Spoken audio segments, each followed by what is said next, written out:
Amor, how do you like your room? O, di ba? Para ka na rin nakatira sa suite ng isang 5-star hotel. Million siguro ang value nito, no? Around 100 million. Ikaw, what's your mansion like in Manila? Not too big. Tamang-tama lang sa pangangailangan ko. Oh.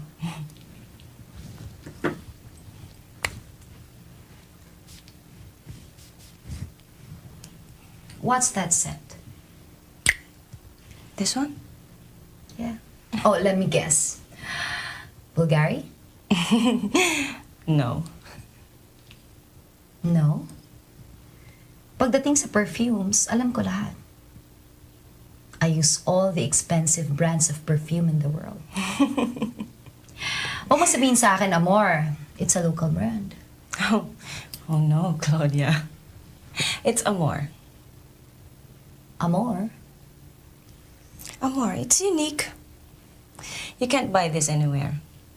This is made specially for me. From France. Oh,